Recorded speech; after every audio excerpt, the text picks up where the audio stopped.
se lao na khong na chak lag le mai ri se lao na khong na khom lên mi ka khom lo ne kham vi mai kal ho ro ne pari i mong samu pangal basa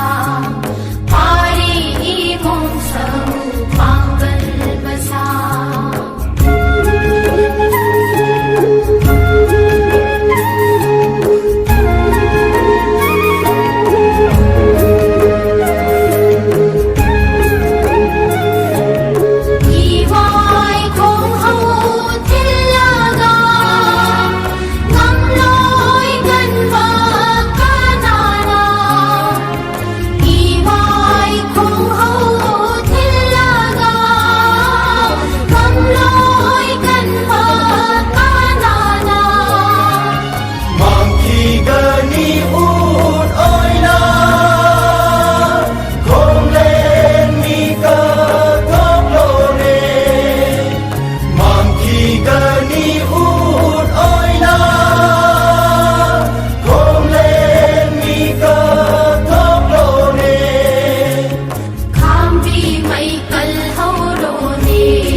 Ichakaya napamdamdam nusiba nakidong sa Ichakaya napamdamdam nusiba soy kiba yen na bataya yen ten para soy bagum soy kiba yen na bataya yen ten para soy bagum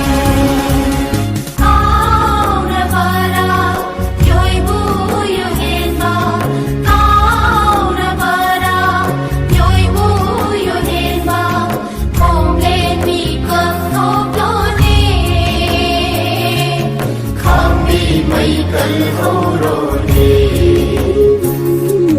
pari i mong samu pangal basa pari i mong samu pangal basa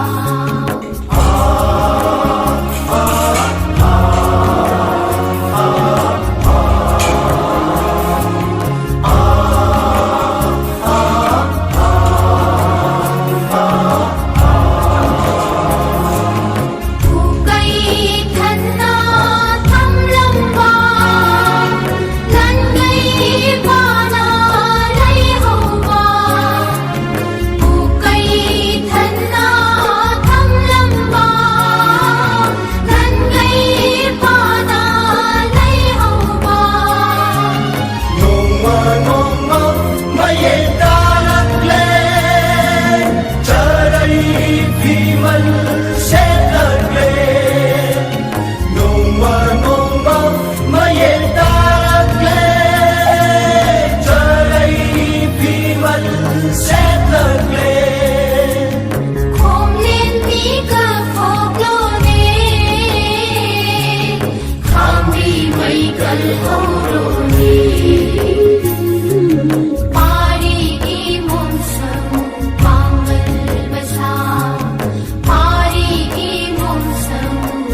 Himalayas Nirone Kongul Athauba Singdugi Nirone Kongul Athauba Singdugi Khomnen Mika Thoklone Khambi Baikal Horone Pari Ki Mumsamu Pangal Basa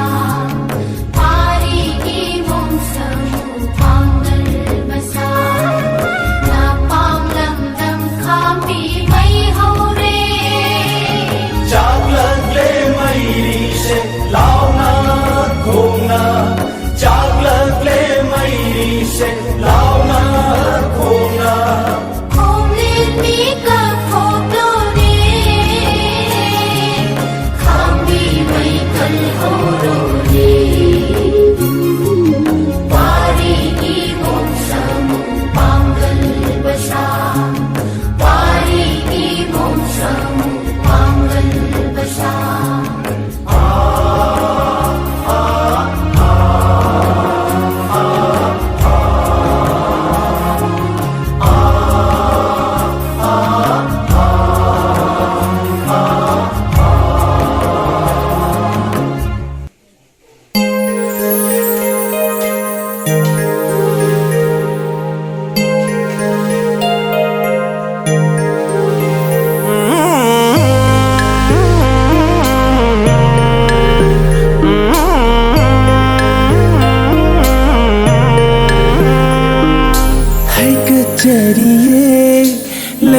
Jariye Thongni jariye Thawai mirel halaknaba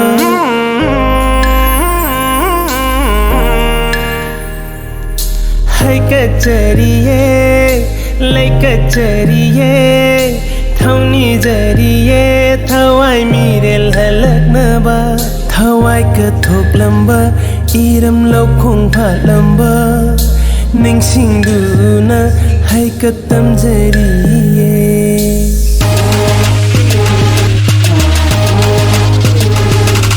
Sumnaya lamba puwarigi kayani Masik mangal su thok nangalare Layoy khabam makhoygi kathok malni Lira si khongul senglaba makhoygi Senglaba igi iramni Lepnai draba igi ichelni Ichaududa mathau sanduna Igi khongul lirase Hai kachariye Lai kachariye Thongni jariye Thawai mirel halaknaba Thawai kathok lamba Iram lokong phat lamba Ningsingduna Hai katam jariye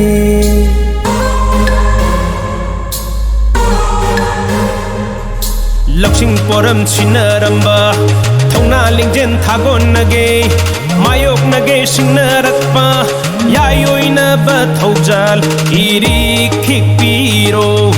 Laksing poram chinaramba Thongna lingjen thagon nage Mayok nage singnarakpa Yayoy na ba thaujal Iri khikpiro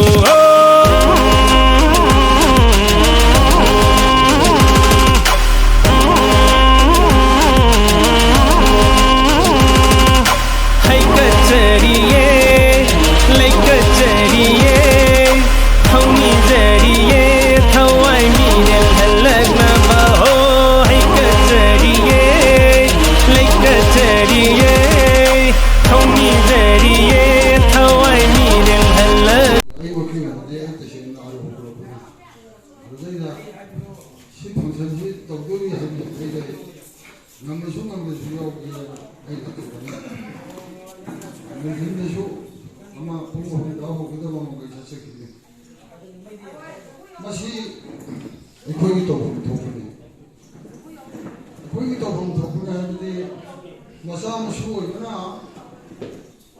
Mapa mapu ꯑꯣꯏꯕ ꯂꯤꯛ ꯑꯃꯗꯨ ꯊꯤꯗꯅ ꯃꯗꯨꯒꯤ ꯈꯨꯗꯨꯡ ꯑꯗꯨꯒꯤ ꯆꯠꯄ ꯉꯝꯗ꯭ꯔꯒꯗꯤ ꯀꯩꯗꯧꯔꯨꯅꯤ ꯑꯩꯈꯣꯏ ꯂꯩꯔꯤꯕ ꯀꯩ ꯀꯥꯟꯅꯔꯤꯒꯦ ꯁꯥꯁꯇ꯭ꯔꯅ ꯀꯔꯃ ꯍꯥꯏꯁꯤ ꯀꯔꯤꯅꯣ ꯁꯤ ꯁꯥꯁꯇ꯭ꯔꯒꯤ ꯂꯣꯟꯗ ꯋꯥꯍꯟꯊꯣꯛꯇ ꯀꯔꯃ ꯍꯥꯏꯕꯗꯤ ꯁꯥꯁꯇ꯭ꯔꯅ ꯄꯤꯔꯤꯕ ꯅꯈꯣꯏ ꯃꯤꯑꯣꯏꯕꯁꯦ ꯃꯁꯤꯃꯥꯏꯅ ꯇꯧꯒꯗꯧꯅꯤ ꯍꯤꯡꯒꯗꯧꯅꯤ ꯁꯤ ꯇꯧꯒꯗꯧꯅꯦꯅ ꯇꯥꯛꯏꯕ ꯂꯝꯕꯤꯗꯣ ꯃꯗꯨꯕꯨ ꯄꯥꯡꯊꯣꯛꯏꯕꯗꯣ ꯃꯗꯨꯕꯨ ꯀꯔꯃ ꯀꯧꯏ ꯑꯗꯨꯅ ꯚꯤ ꯀꯔꯃ ꯍꯥꯏꯔꯒꯗꯤ ꯁꯥꯁꯇ꯭ꯔꯅ ꯄꯤꯔꯤꯕ ꯂꯝꯕꯤꯗꯨ ꯄꯥꯡꯊꯣꯛꯇꯗꯅ ꯃꯥꯟ ꯊꯣꯛꯄ ꯑꯃ ꯀꯔꯤ ꯆꯔꯕꯥꯛꯀꯤ ꯃꯇꯧꯅ ꯆꯠꯈ꯭ꯔꯗꯤ ꯃꯗꯨ ꯃꯥꯕꯨ ꯀꯔꯃꯒꯤ ꯋꯥꯡꯃ ꯂꯥꯛꯂꯕ ꯚꯤ ꯀꯔꯃ ꯑꯣꯏꯕ ꯑꯗꯨꯒꯨꯝꯕ ꯃꯤꯑꯣꯏꯕꯅꯤ ꯍꯥꯏꯗꯅ ꯇꯥꯛꯄꯤꯔꯤꯕꯗꯣ ꯃꯗꯨꯒꯤ ꯃꯇꯨꯡ ꯏꯟꯅ ꯃꯁꯤ ꯃꯔꯩꯕꯥꯛꯀꯤꯗꯃꯛꯇ ꯊꯋꯥꯏ ꯄꯣꯊꯥ ꯑꯣꯏꯈ꯭ꯔꯕ ꯑꯊꯧꯕꯁꯤꯡꯁꯤꯒꯤ ꯃꯐꯝꯗ ꯑꯩꯈꯣꯏꯅ ꯉꯝꯖꯕ ꯈꯔꯗꯪ ꯄꯥꯡꯊꯣꯛꯆꯔꯤꯕꯁꯦ ꯀꯠꯆꯔꯤꯕꯁꯦ ꯃꯁꯤ ꯑꯩꯈꯣꯏ ꯇꯧꯐꯝ ꯊꯣꯛꯄꯅꯤ ꯀꯅꯥ ꯀꯅꯥꯒꯨꯝꯕꯅ ꯌꯥꯝ ꯆꯥꯎꯅ ꯇꯧꯕꯁꯨ ꯌꯥꯎꯔꯝꯕ ꯌꯥꯏ ꯄꯤꯛꯅ ꯇꯧꯕꯁꯨ ꯌꯥꯎꯔꯝꯕ ꯌꯥꯏ ꯑꯗꯨꯕꯨ ꯂꯥꯏ ꯑꯣꯏꯈ꯭ꯔꯕ ꯑꯊꯧꯕꯁꯤꯡ ꯑꯗꯨꯒꯤ ꯊꯃꯣꯏꯅ ꯄꯥꯝꯕꯤꯔꯝꯒꯗꯕꯗꯤ ꯂꯥꯏꯁꯤꯡꯅ ꯄꯔꯃꯦꯁꯣꯔꯅ ꯅꯠꯇ꯭ꯔꯒ ꯇꯥꯏꯕꯪ ꯃꯄꯨꯅ ꯍꯥꯏꯔꯣ ꯅꯠꯇ꯭ꯔꯒ ꯈꯣꯗꯥꯅ ꯍꯥꯏꯔꯣ ꯑꯩꯈꯣꯏꯅ ꯂꯥꯏꯅꯤ ꯍꯥꯏꯅ ꯃꯤꯑꯣꯏꯕ ꯀꯥꯡꯂꯨꯞꯁꯤꯡ ꯃꯤꯑꯣꯏꯕ ꯈꯨꯟꯅꯥꯏ ꯃꯌꯥꯝꯁꯤꯡꯁꯤꯅ ꯂꯥꯏꯅꯤ ꯍꯥꯏꯅ ꯂꯥꯠꯅꯔꯤꯕ ꯃꯁꯤꯗꯩꯗ ꯂꯥꯠꯅꯔꯤꯕ ꯂꯥꯏꯁꯤꯡ ꯑꯁꯤꯅ ꯈ꯭ꯋꯥꯏꯗꯒꯤ ꯄꯥꯝꯕ ꯄꯣꯠꯁꯤ ꯀꯔꯤꯅꯣ ꯃꯈꯣꯏꯅ ꯈ꯭ꯋꯥꯏꯗꯒꯤ ꯄꯥꯝꯕ ꯂꯩꯁꯤ ꯀꯔꯤ ꯂꯩꯅꯣ ꯍꯥꯏꯕꯁꯤ ꯌꯥꯝꯅ ꯑꯆꯧꯕ ꯋꯥꯍꯪꯕꯅꯤ ꯂꯛꯁꯃꯤꯅ ꯌꯥꯝꯅ ꯄꯥꯝꯖꯕꯅꯦꯅ ꯊꯧꯕꯥꯜ ꯑꯁꯪꯕ ꯀꯜꯂꯨꯔꯒꯁꯨ ꯃꯗꯨ ꯄꯥꯝꯃꯝꯒꯗ꯭ꯔꯥ ꯄꯥꯝꯃꯝꯃꯣꯏꯗ꯭ꯔꯥ ꯍꯥꯏꯕꯗꯨ ꯑꯩꯈꯣꯏ ꯈꯪꯕ ꯉꯝꯗꯦ ꯑꯗꯨꯕꯨ ꯒ꯭ꯌꯥꯅꯤ ꯑꯣꯏꯔꯕ ꯄꯟꯗꯤꯠꯁꯤꯡꯅ ꯇꯥꯛꯄꯤꯔꯝꯕꯗꯤ ꯏꯁꯣꯔꯅ ꯈ꯭ꯋꯥꯏꯗꯒꯤ ꯄꯥꯝꯅ ꯂꯧꯕ ꯂꯩ ꯍꯥꯏꯔꯒꯗꯤ ꯑꯆꯨꯝꯕ ꯊꯃꯣꯏꯒꯤ ꯑꯁꯦꯡꯕ ꯚꯛꯇꯤ ꯑꯗꯣ ꯃꯗꯨꯅ ꯈ꯭ꯋꯥꯏꯗꯒꯤ ꯍꯦꯟꯅ ꯏꯁꯣꯔꯅ ꯄꯥꯝꯕ ꯂꯩꯅꯦꯅ ꯄ꯭ꯔꯃꯥꯟ ꯇꯧꯕꯤꯔꯝꯃꯤ ꯑꯗꯨꯅ ꯉꯁꯤ ꯑꯩꯈꯣꯏꯅ ꯀꯠꯆꯔꯤꯕ ꯑꯊꯧꯕꯁꯤꯡꯒꯤ ꯃꯐꯝꯗ ꯀꯠꯆꯔꯤꯕ ꯑꯁꯤ ꯑꯩꯈꯣই ꯌꯥꯝ ꯊꯃꯣꯏ ꯁꯦꯡꯅ ꯀꯠꯆꯕꯅꯤꯅ ꯑꯊꯧꯕꯁꯤꯡꯒꯤꯅ ꯂꯩꯁꯤꯟ ꯅꯣꯡꯊꯣꯛ ꯊꯛꯄꯁꯤꯗꯩꯗ ꯂꯁꯤꯡ ꯄꯣꯃꯥꯏ ꯊꯥꯗꯣꯛꯑꯒ ꯈꯖꯤꯛꯇ ꯑꯣꯏꯔꯁꯨ ꯑꯩꯈꯣꯏꯅ ꯀꯠꯆꯔꯤꯕꯁꯤꯗ ꯁꯣꯏꯗꯅ ꯄꯦꯟꯕꯤꯔꯝꯒꯅꯤ ꯍꯥꯏꯕꯁꯤ ꯑꯩꯒꯤ ꯋꯥꯈꯜꯒꯤꯗꯒꯤ ꯊꯥꯖꯕ ꯊꯝꯖꯩ ꯑꯗꯣ ꯃꯇꯝꯁꯨ ꯌꯥꯝ ꯂꯧꯖꯔꯣꯏ ꯑꯗꯣ ꯃꯁꯤ ꯕ꯭ꯔꯤꯇꯤꯁ ꯍꯥꯏꯕ ꯀꯥꯡꯕꯨ ꯑꯁꯤꯅ ꯂꯣꯏꯁꯤꯜꯂꯝꯕꯁꯤ ꯄ꯭ꯔꯤꯊꯤꯕꯤꯗ ꯃꯣꯏꯒꯤ ꯁꯝꯔꯥꯖ ꯑꯁꯤ ꯂꯣꯏꯕ ꯅꯥꯏꯗꯦ ꯅꯨꯃꯤꯠ ꯇꯥꯗꯦ ꯍꯥꯏꯅꯔꯤꯕꯅꯤ ꯑꯗꯨꯒꯨꯝꯕ ꯄ꯭ꯔꯤꯊꯤꯕꯤ ꯄꯨꯝꯅꯃꯛ ꯖꯣꯏ ꯇꯧꯗꯨꯅ ꯂꯥꯛꯑꯕ ꯕ꯭ꯔꯤꯇꯤꯁ ꯀꯥꯡꯕꯨ ꯃꯈꯣꯏꯒꯤ ꯃꯔꯛꯇꯒꯤ ꯈ꯭ꯋꯥꯏꯗꯒꯤ ꯃꯔꯨ ꯑꯣꯏꯅ ꯂꯩꯕ ꯑꯣꯐꯤꯁꯥꯔ ꯃꯉꯥꯕꯨ ꯃꯉꯛ ꯀꯛꯇꯨꯅ ꯍꯥꯠꯈꯤꯕ ꯍꯥꯏꯕꯁꯦ ꯑꯩꯈꯣꯏꯒꯤ ꯄꯤꯛꯈ꯭ꯔꯕ ꯆꯤꯡꯂꯩꯕꯥꯛ ꯃꯅꯤꯄꯨꯔꯁꯤꯗ ꯊꯣꯛꯈꯤꯕ ꯅꯠꯇꯅ ꯄ꯭ꯔꯤꯊꯤꯕꯤꯒꯤ ꯃꯐꯝ ꯑꯇꯩꯗ ꯀꯅꯥꯝꯇꯗꯁꯨ ꯌꯥꯎꯈꯤꯕ ꯂꯩꯇꯦ ꯃꯁꯤꯃꯛ ꯕ꯭ꯔꯤꯇꯤꯁꯀꯤ ꯔꯦꯠ ꯂꯦꯇꯔ ꯗꯦꯅ ꯆꯥꯎꯔꯕ ꯁꯥꯊꯤ ꯑꯣꯏꯔꯕ ꯍꯧꯖꯤꯛꯀꯤ ꯁꯨꯄꯔ ꯄꯋꯥꯔ ꯑꯣꯏꯔꯕ ꯃꯈꯣꯏꯒꯤ ꯔꯦꯠ ꯂꯦꯇꯔ ꯗꯦꯅ ꯃꯣꯏꯒꯤ ꯍꯤꯁꯇ꯭ꯔꯤꯗ ꯑꯩꯈꯣꯏꯅ ꯐꯪꯁꯟ ꯇꯧꯔꯤ ꯁꯨꯃꯥꯏꯅ ꯃꯈꯣꯏꯅ ꯑꯃꯨꯛ ꯐꯪꯁꯟ ꯇꯧꯔꯤꯕꯅ ꯃꯣꯏ ꯃꯉꯥ ꯊꯥꯡ ꯀꯛꯇꯅ ꯃꯉꯥ ꯀꯛꯇꯅ ꯅꯣꯡꯃꯗ ꯍꯥꯠꯈꯤꯕꯗꯣ ꯃꯗꯨꯒꯤ ꯐꯪꯁꯟ ꯑꯩꯈꯣꯏꯒꯤ ꯖꯄꯥꯟꯗ ꯑꯦꯇꯣꯝ ꯄꯣꯛꯈꯥꯏꯈꯤꯕꯗ ꯑꯩꯈꯣꯏꯒꯤ ꯃꯗꯨꯒꯤ ꯅꯨꯃꯤꯠ ꯄꯥꯡꯊꯣꯛꯏꯕ ꯁꯨꯃꯥꯏꯅ ꯒ꯭ꯔꯦꯠ ꯕ꯭ꯔꯤꯇꯦꯟꯅ ꯉꯁꯤ ꯑꯁꯦ ꯑꯩꯈꯣꯏꯒꯤ ꯃꯣꯏꯒꯤ ꯑꯣꯐꯤꯁꯥꯔ ꯃꯉꯥ ꯍꯥꯠꯈꯤꯕꯒꯤ ꯃꯁꯤꯒꯤ ꯐꯪꯁꯟ ꯑꯁꯤ ꯆꯍꯤꯒꯤ ꯃꯣꯏ ꯄꯥꯡꯊꯣꯛꯇꯨꯅ ꯂꯩ ꯑꯗꯨꯕꯨ ꯃꯗꯨ ꯃꯣꯏ ꯌꯥꯝ ꯀꯟꯅ ꯃꯤꯉꯣꯟꯗ ꯈꯪꯍꯟꯗꯦ ꯏꯀꯥꯏꯖꯕ ꯑꯃ ꯌꯥꯎꯔꯦ ꯃꯣꯏꯅ ꯃꯁꯤ ꯑꯩꯈꯣꯏꯅ ꯁꯨꯝ ꯊꯦꯡꯅꯔꯛꯄꯅꯤ ꯑꯩꯈꯣꯏ ꯂꯝꯗ ꯆꯠꯆꯔꯛꯄ ꯁꯨꯝ ꯀꯣꯏꯆꯠ ꯆꯠꯇꯅ ꯁꯨꯝ ꯀꯅꯥ ꯄꯥꯝꯖꯔꯨꯕꯗꯒꯤ ꯁꯨꯝ ꯀꯣꯏꯆꯠ ꯆꯠꯇꯅ ꯂꯥꯛꯄꯗꯨꯗ ꯑꯩꯅ ꯊꯦꯡꯅꯖꯔꯛꯄꯅꯤ ꯑꯗꯨꯅ ꯑꯩꯒꯤ ꯄꯣꯠꯇꯗꯤ ꯃꯉꯥ ꯈꯛꯇꯗꯤ ꯌꯥꯝ ꯌꯥꯝꯃꯟꯗꯦ ꯈꯔ ꯌꯥꯝ ꯀꯛꯀꯗꯕꯅꯤ ꯍꯥꯏꯕꯅꯤ ꯍꯥꯏꯕꯗꯤ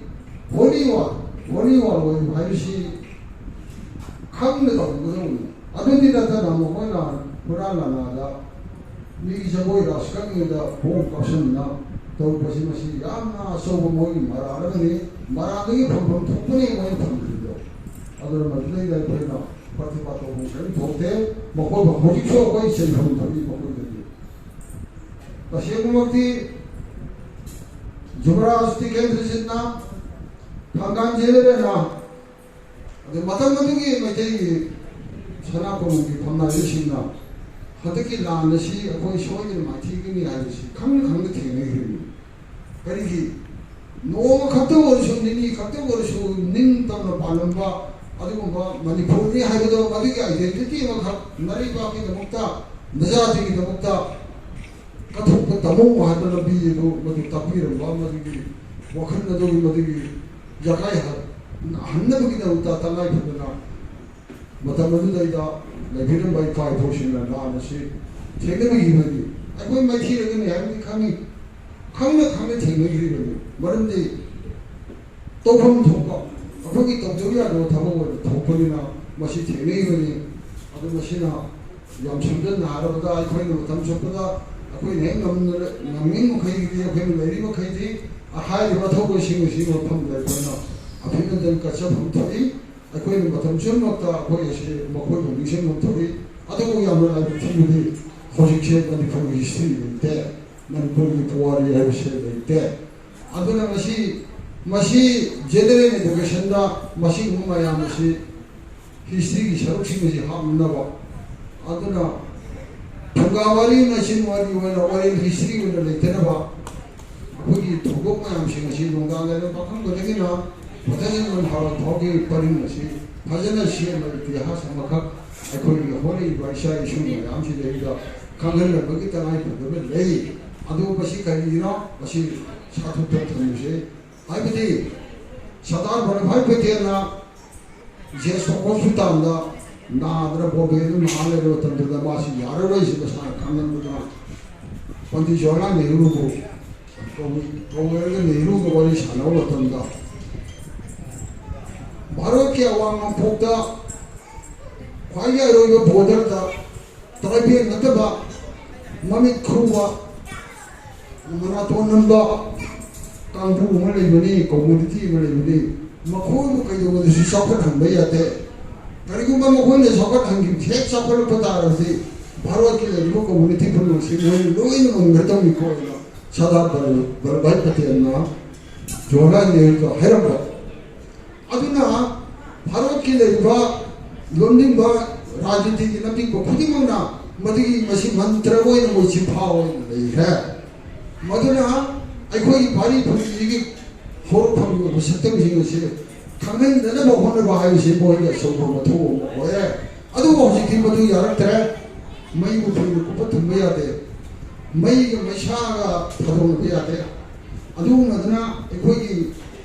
ꯊꯕꯛ ꯑꯣꯏꯅ ꯑꯣꯟꯊꯔꯛꯄ ꯃꯇꯝꯗ ꯑꯩꯈꯣꯏꯒꯤ ꯂꯩꯔꯤꯕ ꯀ꯭ꯋꯥꯂꯤꯇꯤꯁꯦ ꯈꯪꯕꯗꯒꯤꯗꯤ ꯍꯧꯖꯤꯛꯇꯤ ꯂꯣꯏꯅꯃꯛ ꯃꯣꯏꯁꯨ ꯃꯔꯤ ꯈꯔꯒꯁꯨ ꯂꯥꯛꯑꯦ ꯑꯗꯨ ꯇꯧꯕꯇꯕꯨ ꯑꯩꯈꯣꯏꯕꯨ ꯚꯥꯔꯠꯕꯥꯁꯤ ꯑꯣꯏꯅ ꯎꯕꯤꯌꯨ ꯃꯩꯇꯩ ꯃꯆꯥ ꯑꯣꯏꯅ ꯑꯗꯨꯒ ꯇ꯭ꯔꯥꯏꯕꯦꯜ ꯑꯣꯏꯅ ꯆꯤꯡꯒꯤ ꯇ꯭ꯔꯥꯏꯕꯦꯜ ꯆꯤꯡꯗ ꯂꯩꯔꯤꯕ ꯆꯤꯡꯃꯤ ꯑꯣꯏꯅ ꯅꯠꯇ꯭ꯔꯒ ꯇꯝꯄꯥꯛꯇ ꯂꯩꯔꯤꯕ ꯑꯩꯈꯣꯏ ꯃꯩꯇꯩ ꯍꯥꯏꯁꯤꯔ ꯃꯗꯨ ꯑꯣꯏꯅ ꯎꯕꯤꯕ ꯅꯠꯇꯕ ꯚꯥꯔꯠꯕꯥꯁꯤ ꯑꯣꯏꯅ ꯎꯕꯤꯌꯨ ꯚꯥꯔꯠꯕꯥꯁꯤ ꯑꯣꯏꯅ ꯎꯕꯤꯔꯒꯗꯤ ꯚꯥꯔꯠꯕꯥꯁꯤ ꯑꯣꯏꯅ ꯌꯦꯡꯐꯝ ꯊꯣꯛꯄ ꯃꯤꯠꯌꯦꯡꯗꯨ ꯃꯇꯝ ꯃꯇꯝꯒꯤ ꯂꯩꯉꯥꯛ ꯄꯥꯏꯕꯤꯔꯤꯕꯁꯤꯡꯅ ꯃꯗꯨ ꯆꯨꯝꯅ ꯆꯠꯊꯕꯤꯌꯨ ꯑꯗꯣ ꯑꯩꯒꯤ ꯃꯣꯠꯇ ꯑꯩꯒꯤ ꯄꯨꯛꯅꯤꯡꯗ ꯂꯩꯕ ꯍꯥꯏꯌꯣ ꯍꯥꯏꯔꯒꯗꯤ ꯑꯥꯒꯁต์ 15 ꯚꯥꯔꯠꯀꯤ ꯅꯤꯡꯇꯝꯕ ꯅꯨꯃꯤꯠ ꯑꯗꯨꯕꯨ ꯃꯩꯇꯩꯕꯥꯛꯀꯤꯗꯤ ꯅꯣꯡꯃ ꯉꯟꯈꯠꯅ ꯚꯥꯔꯠꯅ ꯅꯤꯡꯈꯥ ꯇꯝꯕ ꯂꯩꯕꯥꯛ ꯑꯃ ꯑꯣꯏꯗ꯭ꯔꯤꯉꯩꯒꯤ ꯄꯨꯡ 12ꯒꯤ ꯃꯃꯥꯡꯗ ꯃꯩꯇꯩꯕꯥꯛꯅ ꯃꯅꯤꯄꯨꯔꯁꯤꯅ ꯍꯥꯟꯅ ꯅꯤꯡꯇꯝꯕ ꯂꯩꯕꯥꯛ ꯑꯣꯏꯈ꯭ꯔꯦ ꯃꯇꯝ ꯑꯗꯨꯗ ꯕ꯭ꯔꯤꯇꯤꯁꯀꯤ ꯖꯦꯠ ꯐꯤꯔꯥꯟ ꯑꯁꯤ ꯀꯪꯂꯥꯗ ꯆꯤꯡꯊꯔꯛꯑꯒ ꯃꯅꯤꯄꯨꯔꯒꯤ ꯃꯩꯇꯩꯁꯤꯡꯒꯤ ꯁꯉꯥꯏ ꯄꯥꯐꯟ ꯌꯦꯛꯄ ꯐꯤꯔꯥꯟ ꯑꯗꯨ ꯕꯨꯙꯆꯟꯗ꯭ꯔ ꯃꯍꯥꯔꯥꯖꯅ ꯆꯤꯡꯈꯠꯇꯅ ꯑꯩꯈꯣꯏꯅ ꯍꯥꯟꯅ ꯅꯤꯡꯇꯝꯕ ꯐꯪꯈꯤꯕꯅꯤ ꯑꯗꯨ ꯅꯤꯡꯇꯝꯕꯒꯤ ꯅꯨꯃꯤꯠ 6 ꯁꯨꯅ ꯄꯥꯡꯊꯣꯛꯄ ꯌꯨꯝ ꯈꯨꯗꯤꯡꯒꯤ ꯐꯤꯔꯥꯟ ꯑꯗꯨꯗꯨꯅ ꯅꯔꯦꯟꯗ꯭ꯔ ꯃꯣꯗꯤꯅ ꯂꯧꯊꯣꯛꯄꯤꯔꯤꯕ ꯊꯥꯒꯠꯂꯤꯁꯤ ꯌꯥꯝ ꯐꯖꯩ ꯌꯥꯝ ꯅꯨꯡꯉꯥꯏ ꯇꯧꯕꯇꯕꯨ ꯉꯁꯤ ꯚꯥꯔꯠꯀꯤ ꯅꯤꯡꯇꯝꯕ ꯍꯥꯏꯕꯁꯤ ꯕ꯭ꯌꯨꯔꯣꯀ꯭ꯔꯦꯠ ꯑꯣꯐꯤꯁꯥꯔꯁꯤꯡ ꯃꯟꯇ꯭ꯔꯤ MLA ꯁꯦꯟꯖꯥꯎ ꯄꯥꯏꯕ ꯃꯤꯜ ꯑꯣꯅꯔ ꯂꯩꯔꯤꯕ ꯀꯣꯜ ꯀꯥꯔꯈꯥꯅ ꯑꯆꯧ ꯑꯆꯧꯕꯁꯤꯡꯒꯤ ꯃꯄꯨ ꯑꯣꯏꯔꯤꯕ ꯃꯌꯥꯝꯁꯤꯒꯤ ꯃꯅꯤꯡ ꯇꯝꯕꯔꯥ ꯍꯣꯔꯦꯟ ꯀꯔꯤ ꯆꯥꯒꯗꯒꯦ ꯍꯌꯦꯡ ꯀꯔꯤ ꯆꯥꯒꯗꯒꯦ ꯍꯥꯏꯕꯗꯨꯒꯤ ꯃꯌꯥꯝ ꯑꯁꯤꯒꯤꯗꯤ ꯃꯅꯤꯡ ꯇꯝꯕꯁꯤ ꯌꯥꯎꯕ꯭ꯔꯥ ꯌꯥꯎꯗꯕ꯭ꯔꯥ ꯍꯥꯏꯕꯁꯤꯃ ꯃꯁꯤꯒꯤ ꯋꯥꯍꯪ ꯑꯃ ꯃꯣꯏꯗ ꯍꯪꯕ ꯌꯥꯕꯒꯤ ꯇꯉꯥꯏꯐꯗꯕ ꯂꯩꯔꯦꯅ ꯈꯜꯂꯤ ꯃꯔꯝꯗꯤ ꯔꯥꯁꯇ꯭ꯔꯄꯤꯇꯥꯅ ꯍꯥꯏꯕꯤꯔꯝꯕ ꯅꯤꯡꯇꯝꯕꯁꯤ ꯀꯔꯤꯅꯣ ꯔꯥꯖꯅꯤꯇꯤ ꯙꯔꯃꯅꯤꯇꯤ ꯑꯔꯊꯅꯤꯇꯤ ꯁꯃꯥꯖꯅꯤꯇꯤ ꯑꯍꯨꯝ ꯑꯁꯤꯒꯤ ꯅꯤꯡꯇꯝꯕꯗꯣ ꯃꯗꯨ ꯅꯤꯡꯇꯝꯃꯒꯅꯤ ꯑꯗꯨꯒ ꯔꯥꯖꯅꯤꯇꯤꯗ ꯅꯤꯡꯇꯝꯃꯒꯁꯨ ꯑꯔꯊꯅꯤꯇꯤꯗ ꯅꯤꯡꯇꯝꯗ꯭ꯔꯒꯗꯤ ꯅꯤꯡꯇꯝꯗꯕꯒ ꯆꯞ ꯃꯥꯟꯅꯩ ꯍꯧꯖꯤꯛ ꯚꯥꯔꯠꯇ ꯆꯥꯎꯔꯕ ꯂꯩꯔꯤꯕ ꯁ꯭ꯇꯦꯠ ꯕꯤꯍꯥꯔꯗꯒꯤ ꯌꯨ ꯄꯤꯗꯒꯤ ꯑꯇꯩ ꯑꯇꯩ ꯂꯝꯗꯒꯤ ꯂꯥꯛꯏꯕ ꯃꯅꯤꯄꯨꯔꯗ ꯃꯣꯏꯅ ꯄꯩꯁꯥ ꯇꯥꯟꯕ ꯂꯥꯛꯏꯁꯤꯕꯨ ꯃꯁꯤ ꯅꯤꯡꯇꯝꯕꯒꯤ ꯈꯨꯗꯝꯅꯣ ꯃꯥꯒꯤ ꯃꯔꯩꯕꯥꯛꯗꯨꯗ ꯂꯩꯔꯒ ꯅꯤꯡꯇꯝꯅ ꯍꯤꯡꯕ ꯉꯝꯗꯗꯅ ꯑꯩꯈꯣꯏ ꯂꯩꯕꯥꯛꯇ ꯁꯩꯗꯥꯡꯉꯒ ꯄꯩꯁꯥ ꯇꯥꯜꯂꯒ ꯃꯌꯨꯝꯗ ꯄꯩꯁꯥ ꯊꯥꯔꯤꯁꯦ ꯃꯁꯤ ꯑꯔꯊꯅꯤꯇꯤꯒꯤ ꯅꯤꯡꯇꯝꯕ ꯑꯗꯨꯗꯤ ꯌꯥꯎꯗ꯭ꯔꯦ ꯑꯁꯤꯅꯆꯤꯡꯕ ꯋꯥꯐꯝꯁꯤꯡ ꯑꯁꯦ ꯌꯥꯝꯅ ꯀꯨꯞꯅ ꯈꯟꯊꯔꯤꯕ ꯑꯗꯨꯒꯨꯝꯕ ꯂꯩꯉꯥꯛ ꯄꯥꯔꯇꯤ ꯑꯃꯁꯨ ꯂꯩꯉꯥꯛ ꯈꯨꯠꯊꯨ ꯑꯃꯁꯨ ꯗꯔꯀꯥꯔ ꯑꯣꯏ ꯑꯗꯨꯒ ꯉꯁꯤ ꯑꯩꯈꯣꯏ ꯃꯤꯆꯝ ꯄ꯭ꯔꯖꯥꯅꯁꯨ ꯍꯥꯏꯔꯤꯕ ꯋꯥꯈꯜ ꯑꯁꯦ ꯃꯁꯤ ꯑꯩꯈꯣꯏ ꯈꯟꯊꯕꯒꯤ ꯃꯇꯝ ꯑꯃ ꯑꯣꯏꯔꯦ ꯅꯠꯇ꯭ꯔꯒꯗꯤ ꯍꯧꯖꯤꯛꯁꯤ ꯄ꯭ꯔꯤꯊꯤꯕꯤꯁꯤ ꯀꯔꯤ ꯊꯣꯛꯑꯗꯒꯦ ꯁꯤ ꯋꯥꯐꯝ ꯈꯪꯗꯅ ꯂꯩꯕꯒꯤ ꯇꯥꯟꯖꯥꯅꯤ ꯍꯧꯖꯤꯛ ꯂꯝꯍꯥꯡ ꯂꯩꯇ꯭ꯔꯦꯅ ꯍꯥꯏꯔꯤꯕꯁꯤꯗ ꯂꯝꯍꯥꯡ ꯂꯩꯇꯕꯒꯤ ꯃꯊꯛꯇꯒꯤ ꯍꯥꯡꯅ ꯂꯩꯌꯦꯅ ꯍꯥꯏꯔꯤꯕꯁꯤꯗ ꯍꯥꯏꯔꯤꯕ ꯃꯊꯛꯁꯤꯁꯨ ꯍꯥꯡꯗ꯭ꯔꯦ माना हवाई जहाज एयरप्लेन की जर्नी मैम प्लेन थेगाइनब जहाज था इतना थोड़े अदुना विज्ञान की साइंटिफिक नॉलेज असिना वांग लेरबनिसिना हौजिक मिकुप अमदा पृथ्वी से करी ओरे कतेगे हाइबसि खंगबो ngमदब अदुगुंबा तानफम लई अदुना जापान सिंगना एटॉम बॉम्ब पुखाई की बदुदिगी मोइन पराम हाहोदना करीगुंबा पृथ्वी का हम सुबह लंजाव थोरप तारबसु अखोई जापान हाइबु कांबु से फनायसे खरदे ओरजि हिंगौना बायना अंडरग्राउंड से मोई दे अखोई 3 स्टोरी अंडरग्राउंड मोई मार्केट से अन माइकम सेंगरे अखोई दे होजि मदुगुंबदु दे अखोई भारत थे होजि कई ओइदरी दिल्ली दे लेबा मसान फतुना दे अदु ओइबे याबनते अदुना मसिन बकया असोइबे क्या लई मसे निंग तब लापरवेना असिंगो सिंगमतसु असिंगो फिगम लेरिसु निंग तबसे मसे ओहेंद ताई हाइबो वखनदो भारत के लंबी रिरिबा लेना पिवेसिंगसु खननिगे अदुना अई याम समनाइनि मोता अइना हाजे साहित्य समाज ममियन हेक तौरी खुदिंगसे साहित्य द लोइकुई अनु साहित्य सिनेमा सु साहित्य ड्रामा सु साहित्य अदगी लीला सु साहित्य कविता थीरसु साहित्य दुगी मनुंग अखोई की मतम अखोई की नारो होरइबा नारो अदगी मयायोबा मियोय क्या मुंसिंगसे तिन चंगकद्राइसे असिदा ऑर्गेनाइजेशन सिना लेकाय सिदा लदम सिदा माइके सिदा ngak na bai adom da chakki da na bai सिumba मैम पुंजिलगा थब अमा कल्चर द चंगसिलपसे मसी अन्ना थागनियानि अखोई थोदों यामना खंग हैन हाइबन ते बी हाइ तारग हाइन नेसु आई क्या यामना नंबर 4 दु क्या दरकार कनो मी द क्या चारगा क्या मांगी जे गान आइना मेजर तो जे आई डॉक्टर सुनते आई साइकियाट्रिस्ट की डॉक्टर नते आई खंग दिया अदु ओरगेसु उबददी अखोई खंगे लेकाय अंद ट्रक चावम लेदी लेकाय थोगलो लेकाय थोगलोन बारिसे माय करी दो अच्छे अपोमिया अदु क्या मांगदरे मसा मसु मागी परिवार मामा मपा इचिल इनाव सागे लोइनो मांगे मसी मसाई सरदार वल्लभभाई पटेल नेहरूदा अखोई अपिक जाति में लेगनी मोई पृथ्वी लोइनो जोय तोबो ngomgani इंडिया जोय तोरदि पृथ्वी जोय तोबो ngomgani गाना हाइदिदो अदु ngamnere बेदम अखोई थौना फना लोइना कोई थांग ता करी अहमद अखोई खुलाई करी पारे मैते लेबात सेकेंड वर्ल्ड वॉर की मांग करी खुलाई सिन थांग ता छरी छरा काय तो सियाम दरकार ले भैगचंद्र महाराज लाकान कल्चर अम तौरगा योबगी जाति पुनमुनिको मैते हक्तंते बामोन हक्तंते ट्राइबल हक्तंते मान कल्चर तौरिसि पुनिंग इंधव ꯑꯃꯒ ꯁꯥꯎꯅꯗꯕ ꯃꯥꯒꯤ ꯐꯖꯕ ꯁꯨꯔꯗꯣ ꯈꯣꯟꯖꯦꯜꯗꯨ ꯇꯥꯔꯒ ꯑꯩꯒꯤ ꯊꯃꯣꯏꯁꯤ ꯄꯦꯠꯊꯔꯒ ꯑꯩ ꯁꯥꯎꯅꯤꯡꯕ ꯄꯨꯝꯅꯃꯛ ꯐꯥꯗꯣ ꯁꯥꯎꯅꯤꯡꯕ ꯂꯩꯇ꯭ꯔꯕꯗꯤ ꯃꯤꯑꯣꯏꯕꯁꯦ ꯊꯕꯛ ꯈꯨꯗꯤꯡꯃꯛꯇ ꯃꯪꯒꯣꯜ ꯑꯣꯏ ꯁꯥꯎꯅꯤꯡꯒꯅꯨ ꯅꯃꯥꯟꯅꯕ ꯑꯃꯅ ꯀꯔꯤꯒꯨꯝꯕ ꯋꯥ ꯍꯥꯏꯔꯦ ꯑꯦꯁ ꯃꯥꯅ ꯑꯗꯨ ꯍꯥꯏꯔꯦ ꯑꯗꯨ ꯇꯧ ꯑꯩ ꯅꯠꯇ꯭ꯔꯗꯤ ꯍꯥꯏꯕ ꯋꯥꯈꯜꯁꯦ ꯑꯍꯪꯀꯥꯔ ꯍꯥꯏꯕ ꯏꯪꯔꯦꯖꯤꯒꯤ ꯏꯒꯣꯗꯣ ꯑꯍꯪꯀꯥꯔ ꯍꯥꯏꯕ ꯃꯁꯤꯃ ꯇꯧꯕꯗꯣ ꯑꯩ ꯃꯉꯣꯟꯗ ꯍꯦꯜꯂꯦꯕ ꯋꯥꯈꯜꯁꯦ ꯈꯟꯒꯅꯨ ꯑꯩ ꯑꯇꯣꯟꯕꯅꯤ ꯑꯩ ꯑꯁꯣꯟꯕꯅꯤ ꯑꯩ ꯃꯥꯏ ꯃꯇꯨꯡ ꯏꯟꯕ ꯉꯝꯖꯗꯦ ꯃꯉꯣꯟꯗꯒꯤ ꯅꯪꯅ ꯈꯨꯗꯨꯞ ꯇꯔꯥ ꯍꯦꯟꯅ ꯐꯔꯁꯨ ꯃꯉꯣꯟ ꯑꯩ ꯑꯇꯣꯟꯕꯅꯤ ꯍꯥꯏꯅ ꯈꯟꯕ ꯉꯝꯃꯕ ꯑꯣꯏꯔꯕꯗꯤ ꯁꯪꯁꯥꯔꯁꯤꯗ ꯇꯣꯜꯂꯗꯤ ꯃꯥ ꯑꯩ ꯑꯁꯣꯟꯕꯅꯦ ꯍꯥꯏꯔꯗꯤ ꯑꯃꯨꯛꯁꯨ ꯆꯦꯟꯈꯠꯂꯛꯅꯕ ꯍꯣꯠꯅꯈꯤꯅꯦꯕ ꯑꯩ ꯑꯁꯣꯟꯕꯅꯦ ꯍꯥꯏꯔꯗꯤ ꯆꯦꯟꯈꯠꯂꯛꯈꯤꯅꯦ ꯑꯩ ꯉꯥꯏ ꯀꯩꯁꯨ ꯈꯪꯄꯣꯠꯇꯦ ꯃꯥꯗꯦꯅ ꯈꯜꯂꯗꯤ ꯑꯩ ꯃꯉꯣꯟꯗ ꯍꯦꯜꯂꯔꯗꯤ ꯑꯩ ꯊꯕꯛꯇꯤ ꯇꯣꯛꯅꯤꯡꯉꯛꯑꯅꯦ ꯄꯟꯗꯣꯜ ꯂꯣꯝꯃꯦ ꯑꯗꯨꯅ ꯁꯤꯒꯨꯝꯕ ꯄꯟꯗꯣꯜ ꯂꯣꯝꯕ ꯋꯥꯈꯜꯁꯤ ꯂꯩꯒꯅꯨ ꯍꯥꯏꯗꯤ ꯇꯝꯂꯤꯕ ꯃꯍꯩꯁꯤꯗ ꯄꯨꯛꯅꯤꯡ ꯆꯪꯁꯤꯜꯂꯨ ꯐꯠꯇꯕ ꯅꯤꯁꯥꯒꯤ ꯄꯥꯛꯇꯒꯤ ꯇꯣꯈꯥꯏꯅ ꯂꯩꯅꯅꯕ ꯍꯣꯠꯅꯧ ꯂꯩꯀꯥꯏꯗ ꯑꯣꯔꯒꯅꯥꯏꯖꯦꯁꯟ ꯀꯌꯥ ꯇꯧꯔꯒ ꯑꯐꯕ ꯁꯃꯥꯖ ꯑꯃ ꯑꯣꯏꯅꯕ ꯐꯠꯇꯕ ꯂꯤꯆꯠ ꯁꯥꯖꯠ ꯆꯠꯄ ꯀꯥꯡꯕꯨꯁꯦ ꯀꯔꯝꯍꯥꯏꯅ ꯇꯧꯔꯒ ꯑꯦꯋꯦꯔꯅꯦꯁ ꯄꯤꯒꯗꯒꯦ ꯀꯔꯝꯍꯥꯏꯅ ꯇꯧꯔꯒ ꯑꯩꯈꯣꯏꯅ ꯀꯔꯝꯕ ꯋꯥꯍꯩ ꯍꯥꯏꯔꯒ ꯃꯥꯕꯨ ꯆꯨꯝꯊꯣꯛꯄ ꯉꯝꯒꯗꯒꯦ ꯏꯃꯨꯡꯗꯨꯒꯤ ꯑꯋꯥꯕꯗꯣ ꯑꯩꯈꯣꯏ ꯈꯤꯖꯤꯛꯇ ꯑꯣꯏꯔꯁꯨ ꯁꯤꯌꯥꯔ ꯇꯧꯕꯁꯦ ꯀꯟꯅ ꯍꯣꯠꯅꯔꯒꯗꯤ ꯑꯩꯈꯣꯏ ꯁꯃꯥꯖꯁꯦ ꯑꯐꯕ ꯁꯃꯥꯖ ꯑꯃ ꯑꯣꯏꯅꯤ ꯍꯧꯈꯤꯕ ꯏꯇꯤꯍꯥꯁꯀꯤꯗꯤ ꯑꯩꯈꯣꯏꯅ ꯅꯩꯅꯔꯨꯕꯗ ꯏꯇꯤꯍꯥꯁ ꯑꯣꯏꯅ ꯈꯣꯡꯒꯥꯎꯅꯕ ꯅꯠꯇꯦ ꯏꯇꯤꯍꯥꯁ ꯌꯥꯝ ꯗꯔꯀꯥꯔ ꯂꯩ ꯏꯇꯤꯍꯥꯁ ꯂꯩꯇꯕ ꯁꯃꯥꯖꯗꯨꯗꯤ ꯁꯃꯥꯖ ꯅꯠꯇꯦ ꯀꯗꯥꯏꯗꯒꯤ ꯍꯧꯔꯦ ꯃꯃꯥ ꯃꯄꯥ ꯈꯪꯗꯕ ꯇꯥꯅꯤ ꯑꯗꯨ ꯅꯠꯇꯦ ꯏꯃꯥꯅ ꯏꯄꯥꯅ ꯑꯩꯕꯨ ꯄꯣꯛꯄꯤꯔꯦ ꯏꯃꯥꯅ ꯏꯄꯥꯅ ꯄꯣꯛꯄꯤꯔꯦ ꯍꯥꯏꯗꯤ ꯁꯥꯁꯇ꯭ꯔꯅ ꯕꯦꯗꯅ ꯉꯁꯥꯏ ꯁꯥꯁꯇ꯭ꯔ ꯍꯥꯏꯕ ꯋꯥ ꯑꯃ ꯌꯥꯎꯔꯤꯅꯤꯀꯣ ꯃꯃꯥ ꯃꯄꯥ ꯑꯣꯏꯕꯁꯤꯡꯅ ꯃꯆꯥꯁꯦ ꯆꯍꯤ 13 ꯁꯨꯔꯛꯇꯦ ꯆꯍꯤ 13 ꯍꯦꯛ ꯆꯪꯕ ꯃꯇꯝꯗ ꯃꯃꯥ ꯃꯄꯥꯒ ꯆꯞ ꯃꯥꯟꯅꯔꯦ ꯑꯁꯤ ꯈꯨꯗꯝ ꯑꯃ ꯑꯩ ꯍꯥꯏꯒꯦ ꯑꯣꯁꯇ꯭ꯔꯤꯌꯥ ꯍꯧꯖꯤꯛ ꯃꯆꯥꯁꯤ 3 ꯄꯣꯛꯀꯅꯤ 3 ꯄꯣꯛꯏꯕ ꯃꯆꯥꯁꯦ ꯑꯍꯥꯟꯕ ꯃꯆꯥꯁꯦ ꯆꯍꯤ 13 ꯁꯨꯕ ꯃꯇꯝꯗ ꯃꯇꯣꯝ ꯊꯣꯛꯈ꯭ꯔꯅꯤ ꯆꯠꯈ꯭ꯔꯅꯤ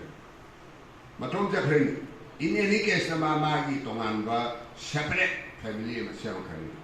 ꯃꯃꯥ ꯃꯄꯥꯒꯤ ꯗꯤꯄꯦꯟꯗꯦꯟ ꯑꯣꯏ ꯃꯃꯥ ꯃꯄꯥꯒꯤ ꯃꯈꯥ ꯄꯣꯟꯕ ꯑꯣꯏ ꯀꯣ ꯑꯗꯨꯗ ꯀꯔꯤꯒꯨꯝꯕ ꯃꯥꯅ ꯂꯩꯍꯧꯔꯤꯕ ꯃꯅꯥꯎ ꯅꯠꯇ꯭ꯔꯒ ꯃꯆꯟꯗꯨ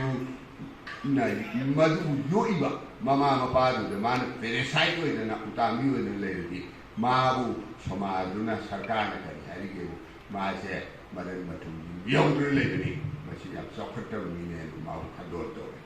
ꯑꯗꯨꯃꯥꯏꯅ ꯇꯧꯗꯨꯅ ꯑꯩꯈꯣꯏ ꯃꯤꯑꯣꯏꯕꯁꯦ ꯑꯩ ꯄꯥꯡꯒꯜ ꯆꯥꯎꯔꯗꯤ ꯏꯃꯥ ꯏꯄꯥꯒꯤ ꯃꯇꯦꯡ ꯄꯥꯡꯅꯕ ꯑꯩꯒꯤ ꯏꯔꯣꯝꯗꯣꯝ ꯂꯦꯞꯄ ꯉꯝꯅꯕ ꯍꯣꯠꯅꯕ ꯍꯥꯏꯁꯦ ꯃꯁꯤꯃꯁꯨ ꯌꯥꯝ ꯗꯔꯀꯥꯔ ꯂꯩ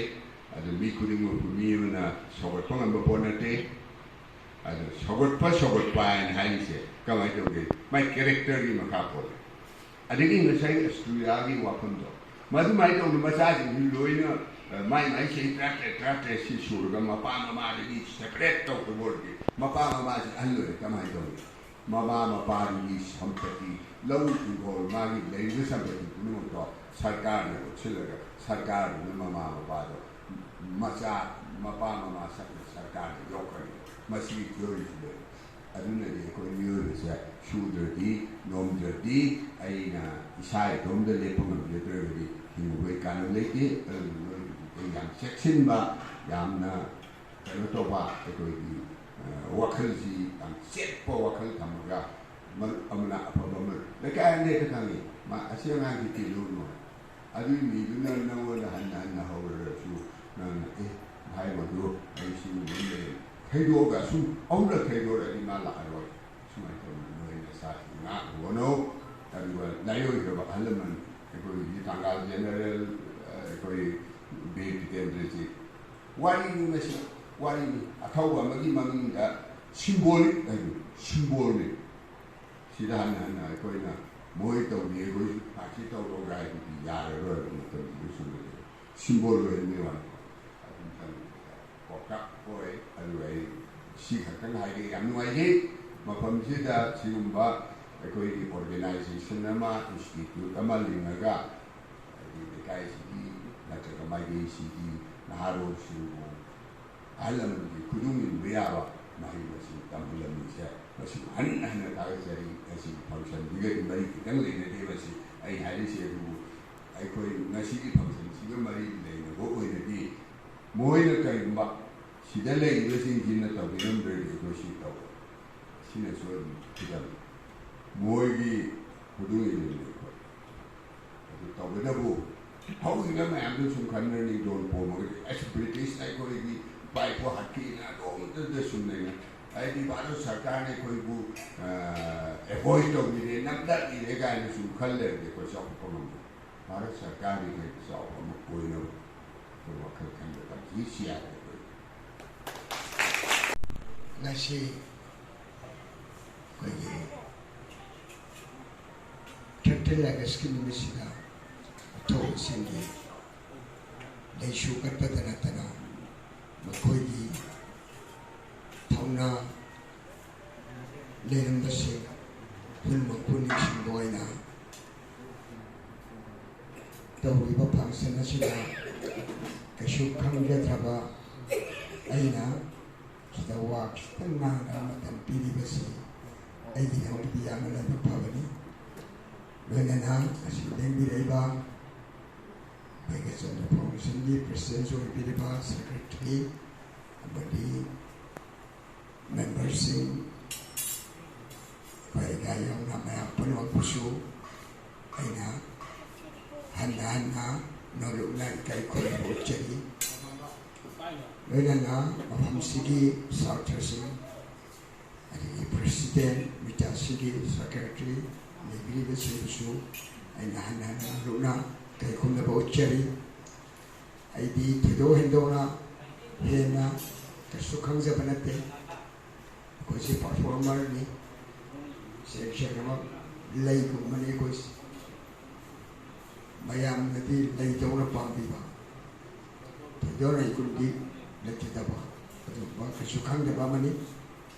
itu masih si, aingan nepung terletak yang mana cakap dah berada, masih di dasu, function nama lay bedegi, itu mah terahu lay cowok na, yang na ngaroi lay na, pi yang tu hujok jadi dengan salam deh. Utama macam begini, video ada dum lah, semua video macam tahu sita dah, angkat boleh tak sejarah tanah kambi, luar kan jai. Aduh, ikan hari begum, itu yang strictly wang beti, kersi, lalu siapa nak wang, tam jauh je benda, tu itu nak, tak beti tak, aduh yang nak, kang beti, aduh. Nau na hore ba angang sinda ay nahajini balay satra sinda isa satra sinda maramde ay koi na hujik tawuduri ba tang tawo hon manate ko noi na tawuduri ba siya mi halo ni mi puro ni hay ba natte tang da pajawa amna masuta ba nan ba subject niti wangang sanga beba korum kazamba alam na sini pembina mapola malam di ima hai ba ipa hai ba sekwai di na wang ba mit no ubala ima ni ya ba ipa ni ya ba ni ka mo da mai pa ka malam di ten ten koi ji la la umang la la lan thau la mo koi da lai ni ne ki am chen sama ka kisi krisna ba dai na ne am ne moi da la am ne na chin ba ne tahu dah, bapa agak ipai semua. Lepas terada pilihan sini, cukup pilih kan ni mana? Noi thabak noi na satu lepas lecet lepas lepas noi na tahu lepas suri bandung noi na kanan kan ni. Mesti noi na sudah tu humang bendo natte. Nang na ningjaru lepas tajar betul mahai tu nangi humang bendo pisau ada humang di shin ilkian pada orang pasal cendera ini. Imai pana krosa. Ikut ipi, imada ipada hai budi tara dulu cukup dulu sudah biarkan ni hai, aduh imai pasti ni orang. Hausiki AK-47 ai marum bu, ai wakil dah yang pun dari kande, ni puteri hai orang jauh mana marus, amusi amam dah kapus ya, pulang nak misi saya, betul orang kalau otomatik sah terlalu darat kalau, thang kalau bapang dah kau tak dia. दुगी मतमदा आई खोइना तमिबा थांग करी कानगा देना हंग आदि कोइ करी कोइ no थांग सिया कन मरंदी पृथ्वी मफम खुदिमक्ता नोंगैसे अमा भाव लेरते नसा यान हाबि बदौना आई खोइ की ब्रिटिश की बात इनक को ब्रिटिश वार की मतम आई मतेन हाइ मन आई खोइ मतम दे खोइ की नुपी अंगा हंगो था है मदुई प्रमाणित ब्रिटिश के इंडिया का मनरगा अखोई मणिपुर लाम अरे मयूम जी शोक के मयूम जा अवाब लेथरदी लान थेंगे मिजिं जी मयूम अदुम लेतना अकन लान जा थेंगे याव अरे मयूम द तो वार थाजन द नाते अदुने मरन ग नुपी एंगांग हिना अंगांग पोरगा थोंलोन जे कोंधोंग जे छोरी हजा सी पार नुपी जिना चंग पुस थेंगरम अखोई ख्वाई मरुदी यानसा हाइबी को थांग हाइबसिदी खुचा हाइब काना साबै मेति आन बा सिंग मेति जे नति मसदि पृथ्वी को काइनम त टेक्निकल वे बा पोसा साबै हाइरम अनु का नुम मा अदि उषा हाउ लेखा खा को पोर कुंबा थोंलोन जे जने थमबि बा नाकने बा सुबसि खुलाय अदु क्यापल के मतुना मथा मथा थांग लाकी थांग लाकी बनि अदु अइने खांग लाखे बनि अइने खांग दो न ताबिरनो अइ ओजासिना ताबिरनो ले पाउ तमसे अदु मरवरगा थांग तासदा ख्वाइदि कानर बते नथे लपचत बेबा इमाइ पा खरम हुजिं नोइ स्कूल से अंदाइ मतमदा इमाइ पा द खरम करिगिनो हा अदु थांग ता तो कांगुसु मयुमदिगी थांग तंबला कमदा ममा पा खरम अइवदि खों पाइ दमना आई इमा इपाना यादरगा ओजादुदा यारगा नंग हत फावदब नथे इमा इपाना ताकपा यामना मरुवेबा ने सना लुपादगी न तांगो पौतातो नंगी अचेंगलनी अदुगी चलबि खंग चलमदागे इमा इपाबु खरममद्रबा इमा इपाना इमा इबोंगा खोने नंगो थांग तेंगी मरमि नंग सदे तमुदो दो नत्र नंग लारि किनि ला पुदांग पारे श्री कृष्ण भगवान ने पीब बोर का माना है और अखोई मैते की सीधव मपू ने पीर का माना करी गिरो ने काय परम साबो वय थाबो मतंदा नोन बोल फेर हा कलाउ गी मुकन को काबुदी फतम नती मसी नखोई लारिक तमी बसु पुंग इसाई तमी बसु अरेगी थांग तमी बसु डॉक्टर तमी बसु इंजीनियर नोंगै साब तमी बसु इमा इपा फरमदबनि मथन दलाई थौ फरमने को ओंगाय फरमने और कृष्ण पढ़ी इमा ने इपा ने यारक्रो मिदन लाम कृष्ण कलवसु नु पाधोबिर कलसु लौरोय ममा पाने याद बसि कपसा इ लौरो हाइने ऐ ताहो बिदि नते मस शास्त्र देयो हिस्ट्री देयो लौरो देयो नि करि युम दे माइ पापा नि करि कमै थाउ दे कमै तो थोइ लेक्चर शो पृथ्वी में कोई न कदाना पर नमना पर मम्मी के हम आते ने एक पास करने करिना मां की शक्ति ना भाई वो माय पास ना हाथी इनो डोरम दे चला को कर ना वो पोपले लिब्रा है जे मम्मी दी करी थबक तो ना ओजा कना ओजा अंशो अदि वो दी माय पास हम लोग कोई मस्जिद तमु मस्जिद कदा दिया वो कल्चर के जगोय दा इशै दा पुंग दा थांग दा लोय दा फर सत्य सुमाय दे सी सब बेभान मसी जापानी नो पेना खरदा बोन खोको सुमाय दे सुमाय से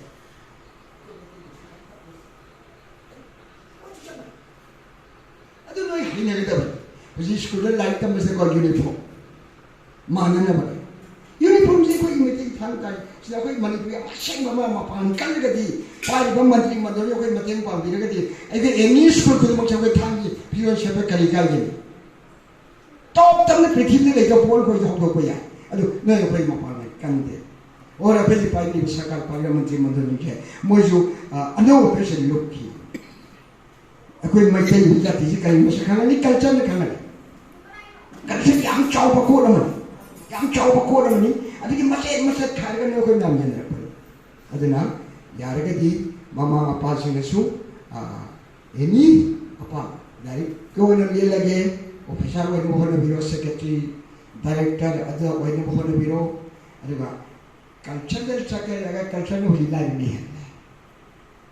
hindi agak tham tak kita sana yang dia orang lain ayo senjata university लिखा है culture की LP school की लिखते हैं tham दे UG भी लिखते हैं high school लिखते हैं university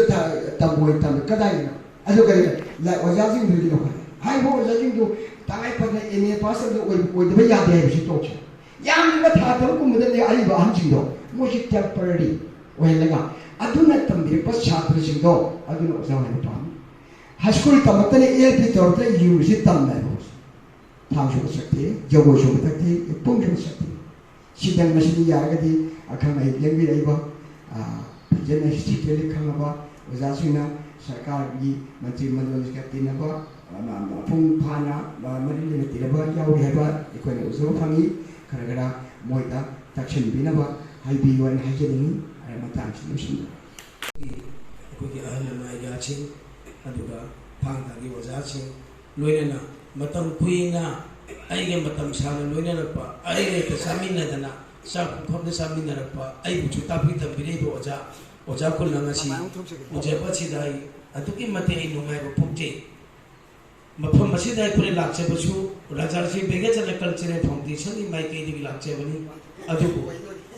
ngasi sahi cha maga punsra ga ma thoi ro chuba atho bu sing ni nai sing thorom asiga mari le na ngasi gi achamba thorom achida ai ko gi samna re bo ja sing ai ga sing na Marik chumnaba apta kaya pigre pe oja mangi na ju phajaba hai gre aduna asino na hai giba mayam sira aina hai bagi itigi pawi jede aduga wakhal lam ju phonjede aina artist amo ojera pagi aduga sansthan amo oibagi madugi maram dai khajitang aina si phondok cheramge lamdam asida leikai asida asiguru sansthan ama mitaksi aina ama lei base aigi kairoi lekai gi mine yadrabadi mafam jaga se leibe yaroi masi kariguma yahan gi haiba tarabadi kaido batai akhogi kala sanskriti to kala hai se mama ngai degi hauna jagoi sabna ke aju ko charam gane ge kaito gi haidana mara bak jagoi sabaga da jagoi saram adu kuma kaya gi leiramba singa sina haurei ba imung manung leiriba mayam singa sina akhogi jagoi sabaga la sanskriti Nainari basina sibo kaya thawai usitte aduga ina kela khongami amatana kala chi de khongtharoi lairaba saninga litraba chudatnaraba pungpang sudraba masa masu khaktana kala si pamgani makhoi khaktana manipur ase bharat basagi mongde world sida masak tarpa hai base lairaba artist sing asi khaktana oigani mani india gi phawba prime minister phawba mana prime minister amo oibagi wangang di ngang hiba yai adu jati emagi masak takpadi lairaba pungpang sudraba phije phigai selaba kala sanskriti tawjariba artist sing achina apui masak tak state amo masak takani haibache isa sai noi artist sing noigi makutta sauna lei maram aduna artist amaga nopa ni puna lei minabanina noi seida langdana khodana ama matawba taraboi mit na ba thobak tawba tarabadi leikai achida noi kedeu su leiba yaro masa osam magini ya patana haide artist amoi batadi noi yungi ayaba logedoni ayaba ahla mo khorama machaka doni haida longan baga noi surjadeva khoramu surjadeva aise jati khuding maki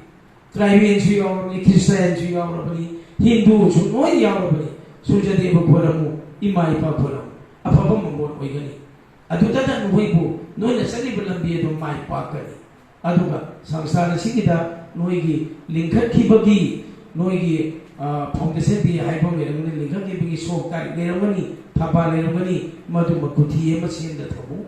lipa sawa ka changani thaba tari tu din noigi linkhat khibagi sok tari tuma leibanina thaba tari tu lai khangba ngangani ꯑꯩꯈꯣꯏꯒꯤ ꯅꯣꯡꯃ ꯆꯠꯃꯤꯟꯅꯔꯒ ꯃꯗꯨ ꯀꯨꯊꯤ ꯑꯃ ꯊꯝꯃꯨ ꯃꯗꯨ ꯀꯨꯊꯤ ꯑꯗꯨ ꯊꯝꯕ ꯃꯇꯝꯗ ꯅꯣꯏꯗ ꯑꯗꯨꯛꯀꯤ ꯃꯇꯤꯛ ꯀꯥꯟꯅꯕ ꯑꯣꯏꯒꯅꯤ ꯀꯔꯤꯒꯨꯝꯕ ꯅꯣꯏꯅ ꯄ꯭ꯔꯣꯖꯦꯛ ꯑꯆꯧꯕ ꯑꯃ ꯂꯧꯒꯦ ꯍꯥꯏꯕ ꯇꯥꯔꯕꯁꯨ ꯃꯗꯨꯒꯤ ꯍꯣꯔꯣꯁꯀꯣꯞ ꯀꯣꯄꯤ ꯑꯗꯣ ꯃꯗꯨ ꯄꯤꯕ ꯃꯇꯝꯗ ꯁꯤꯒꯤ ꯁꯪꯁꯊꯥꯟ ꯑꯁꯤꯗꯤ ꯑꯇꯣꯞꯄꯒ ꯃꯥꯟꯅꯗꯦ ꯍꯥꯏꯗꯅ ꯅꯣꯏꯒꯤ ꯏꯖꯠ ꯁꯃꯥꯟ ꯍꯦꯜꯂꯛꯀꯅꯤ मधु अथुब मतमदा लुपा 500 खक चंगनी मधु कुथीदु मथमु चही की कुथीदु येंथु मधुगी मतुंगिना नोइगी संस्थानगी कानबा फोर लाकनी अदुगा लेरिबसिदा नोइना सिगी थेलप मतमदा लापा मतमदा गाजेंद्र मुखगी नोइना फोटो अमा थेली अछि अतुगे मते फरबा करिगुम लम अछि सिरि कोइगी लाफम तिंभम ओइना कतोई असिमा थेकी बचना कनागुम नोइदे येंचनगदब फतब लाकदब खुदिमा अचिना गाथोकनी नोइगे मंगहादा नुंगाइतब यावबदा अचिसि उब मतमदा नोइदे कोकेदोली अदुगा लोइनना नोइना फंक्शन चप प्रोग्राम अमा चप मतमदा ओजा गुरु मसा खंगदोनी लमदुबु कोलिबे सोरदो mummy खंगद्रबसु ngasige aikoina pangthok chagdori basida asui ngam yohon biganu haidala moida khoramgado maduma khorama matamda lamdugi isura noida asekba kripa pirakani loina na jagoi rasanaba matamdadi nogi function lakpa matamdadi ai ngarang na ju class toringa da haikre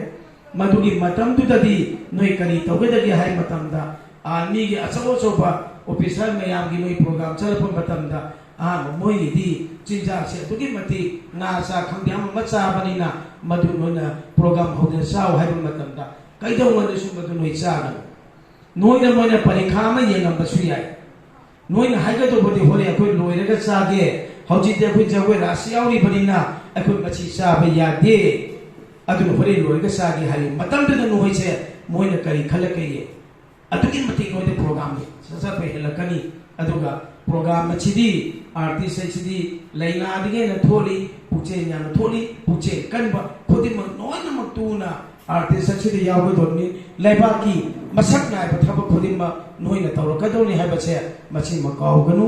राजासी Baiga चंद्र cultural foundation की थौरम खुदिमक्तसु नखोइबु अखोइका खुसम Narga नोइगी programme कैतौन बै दमक्ता लंबी सिलकनी अदुगा नोइगी class की मतम खंगदब यावरबसु अखोइगी राजासी Baiga cultural foundation माइकैदिगी अंग मथाक्ते होनदुना नोइ असे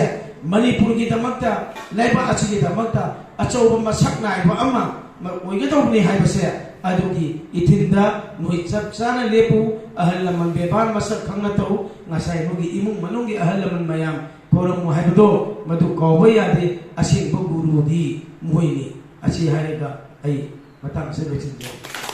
asili devasanga foundation gi am mayam rengi kowa timako kai kuno boseri amasong vikasigi sata satri sing amati athopa tapi puno puai hamna khurumjari asi hangal pauna moigi ningsing boina khurum majekam mari lenna apong khara asma aina hajara bata thang ta se inna ne culture ne